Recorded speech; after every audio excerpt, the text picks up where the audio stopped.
In this video, I'm going to show you how to use Jira Plans. Now, the first thing you want to do inside Jira, you can see it says Plans here on the left. You want to click on that, and then you can try it for free or read the guide. Now, of course, if you want to, can feel free to read this guide over here, but for us, we're going to just try it for free by clicking this button, and then you can try it free for 30 days. So you can click on here, and then as you can see, it's going to start loading, and it's going to take you to this billing console over here.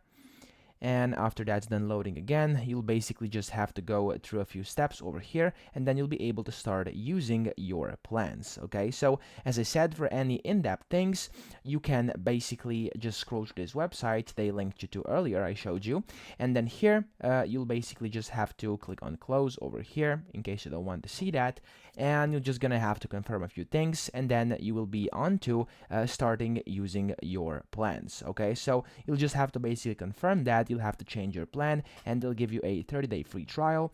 And as you can see over here, as it says, so here I have a 30-day free trial, and then you'll be able to go ahead and essentially just start using your plans via this button here on the left. So you'll be able to click on plans, click on this plus button, you'll be able to create one. So for example, tutorial, access, I'm gonna do open over here, and then you can basically add it to any of your boards you want. There we go. And then you can even select a theme in case you want to add it into a theme, which is optional. And then you can click on create over here, and you're basically gonna create yourself a plan, which you can basically start using. I always recommend clicking take tour over here. It's going to basically just tell you how to use this, everything you need to know, and then you can just start using it according to your own needs. So that's pretty much it. I hope this video helped you out. If it did, please subscribe to the channel and help me out as well.